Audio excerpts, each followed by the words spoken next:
नमस्कार दोस्तों। दोस्तों, क्या आप मानते हो इंडिया के अंदर मिडिल क्लास होना एक बहुत मुश्किल काम है या काफ़ी स्ट्रगल भरा काम है? कई लोग तो इस चीज़ को इवन कर्ज भी मानते हैं। अब ऐसा क्यों होता है? देखो दोस्तों, मिडिल क्लास पर्सन की लाइफ में ज़्यादा से ज़्यादा क्या होता है ना, जब तक वो 12th में आता है तब तक माँ बाप का एक ही चैलेंज रहता है, बेटा पढ़ ले, आगे या आईआईटी में हो जाएगा या मेडिकल में हो जाएगा या सीए बन जाएगा। ठीक। अब मान लो हो गया तब तो बहुत बढ़िया। बाय चांस अगर नहीं होता तो आधों के लिए तो लगता है कि ज़िंदगी ख़त्म हो गई। फिर वो दोबारा दोबारा उसके लिए ट्राई करते हैं, 2-3 साल और वेस्ट करने के बाद किसी कॉलेज में एडमिशन ले लेते हैं।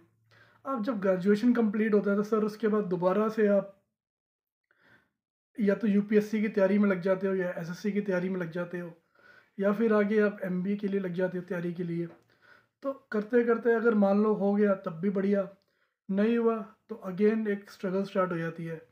कई बार लोग 30-30 साल की उम्र के बाद भी आके सोचते हैं, यार ये क्या हो गया।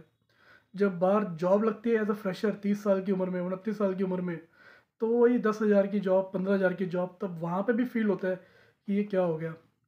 तो इसके बाद क्या होता है कि और ये तो खैर एक छोटी सी प्रॉब्लम थी। अब मान लो कि कहीं अच्छी जगह पैकेज लग भी गया, अच्छी जॉब लग भी गई, तो पैसा पहले हमारे पास नहीं आता, तनख्वाह हमारे पास पहले नहीं आएगी। पहले उसमें से टीडीएस के फॉर्म में या बाकी टैक्सेस के फॉर्म में कटेगा, उसके बाद पैसा हमारे पास आएगा। यहाँ पे ना नौकरी पेशे वाले जो होते हैं वो थोड़ा पीछे रह जाते हैं, और जो बिजनेसमैन होते हैं वो काफ़ी आगे निकल जाते हैं। कैसे? अगर आप नौकरी पेशे वाले हो, मिडिल क्लास हो, तो अगर मान लो आपका पैकेज 1 लाख रुपए आप महीने का कमा रहे हो, तो आप मान के चलना उसमें से 20-25 हज़ार आपका टैक्स कटेगा कटेगा। ठीक है ना? और यहीं पे कोई अगर बिजनेसमैन है और उसके पास अगर मान लो महीने का 1 लाख रुपए आया, वो 1 लाख के अंदर से भी ना अपना सारा खर्चा निकाल के, कि भाई पार्टी होगी उसका खर्चा भी निकाल दिया, कि भाई क्लाइंट को हमने थोड़ी बहुत पार्टी वगैरह दे दी है, घर का राशन भी डलवा के, और अपना तेल का खर्चा निकाल के, गाड़ी ले रखी उसकी भी ईएमआई उसमें कटवा के, अगर कोई नया फ़ोन ले लिया तो उसका उसमें भी उसको 18% का जीएसटी डिस्काउंट मिल जाएगा। लैपटॉप लिया उसके अंदर भी वो डिस्काउंट लेके ना, उसके बाद जो थोड़ा बहुत बचेगा उसे प्रॉफिट दिखा के या उसको अपना मार्जिन दिखा के उस पर टैक्स कटा देगा। अगर ये भी नहीं हुआ तो वो पूरी कंपनी लॉस में दिखा सकता है। ठीक है ना दोस्तों? तो यहाँ पे भी हम कहीं ना कहीं मार खा जाते हैं। इसके बाद अगला जो आता है इन्वेस्टमेंट ऑप्शंस। ज़्यादातर जो हमारे यहाँ मिडिल क्लास लोग हैं उनके पास क्या इन्वेस्टमेंट ऑप्शन है? बचपन से सुना होगा जी, पैसा एफडी करा लो, या पैसा जो है आप बैंक में डाल दो या एफडी करा लो। नॉर्मल रखोगे तो 2.5 से 3% का इंटरेस्ट मिलेगा, एफडी करा लोगे तो 5 से 7% मिल जाएगा। बट दोस्तों यहाँ एक कैच है। अगर आपने एफडी कराई है ना, उसमें जो आपको इंटरेस्ट रेट मिल रहा है उसमें भी गवर्नमेंट थोड़ा सा शेयर काट लेती है। शॉर्ट टर्म ये शॉर्ट टर्म या फिर लॉन्ग टर्म का, उसमें भी थोड़ा सा वो टैक्स काट लेती है, कैपिटल गेन का।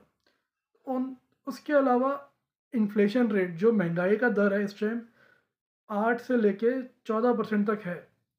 किसी फील्ड में 7-8% है, किसी चीज़ में 14% है।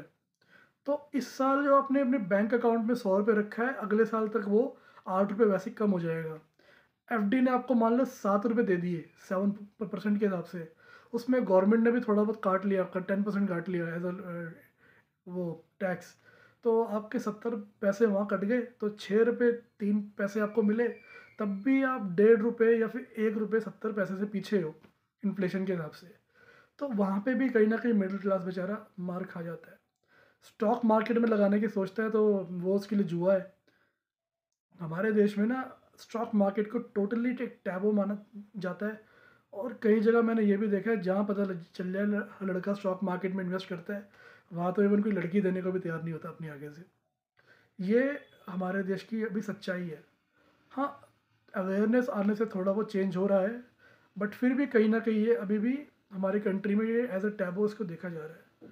उसके अलावा अगर आप प्रॉपर्टी लेने के लिए जाओ, तो स्टार्टिंग की जो स्टेज होती है, जैसे कि मान लो 25-26 साल के आप हो, आपकी जॉब लग गई है और आपका पैकेज भी अच्छा है, बट अभी आप कहीं ना कहीं रियल इस्टेट अफोर्ड नहीं कर पाएंगे। करोगे भी तो लोन पे आप लोगे। और ज़्यादातर लोग इस उम्र में क्या करते हैं ना, इंस्टाग्राम कल्चर को देख के या तो बड़ा घर लेने में बिजी है या बड़ी गाड़ी। मान लो अभी 100 गज में रह रहे हो, तो उनको आगे 125 गज का मकान चाहिए। उसके लिए थोड़ा बहुत पिछला घर बेच के निकालेंगे, थोड़ा बहुत लोन ले लेंगे। तो ऐसे करते करते भी कहीं ना कहीं कंडीशन जो है वो पुअर की पुअर ही रहती है। फिर उसके अलावा या नई कार लेनी है। अभी हम छोटी वाली गाड़ी में थे तो बड़ी कार ले लेंगे। अगर हम ऑलरेडी हैचबैक से सेडान पे आ गए, सेडान के बाद हम हमें एक मिनी एसयूवी चाहिए, उसके बाद हमें बड़ी वाली चाहिए। या फिर बाइक पे थे तो पहले बाइक से हम कार पे आ जाएंगे, या फिर पहले छोटी बाइक थी तो अब बड़ी वाली बाइक ले लेंगे। तो यहीं पे जो इंस्टाग्राम भी कहीं ना कहीं या सोशल मीडिया भी कहीं ना कहीं हमें उस रेस से पीछे रख रहा है। और दोस्तों इसके अलावा आपने एक चीज़ और देखी होगी, मिडिल क्लास कल्चर के अंदर क्या होता है। हमारे जो बच्चे हैं, जैसे कि 24 साल का कोई बच्चा हो गया, 25 साल का हो गया, अभी पापा या मम्मी या दोनों अर्न कर रहे होंगे, उन्होंने बेटे को पूरी कंसंट्रेशन से लगाया होगा कि गवर्नमेंट जॉब निकाल ले। बच्चा ग्रेजुएशन के बाद भी कई कई साल तक यूपीएससी एसएससी की तैयारी में लगा रहता है। इससे क्या हो रहा है ना, करते करते कभी ना कभी माँ बाप रिटायर हो जाते हैं।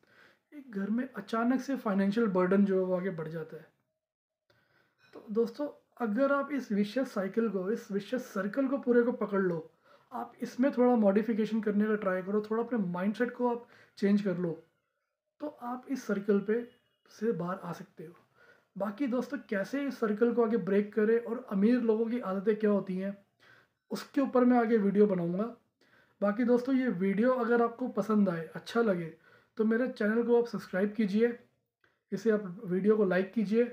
अगर आपको पसंद नहीं आता तो आप डिसलाइक भी कर सकते हैं। बाकी अगर आप मेरी बात से सहमत नहीं है, कोई पॉइंट अगर आपको लगता है कि मैंने छोड़ दिया या कोई ऐड करना चाहिए था, तो आप मेरे को कमेंट भी कर सकते हैं sir. Thank you and have a nice day.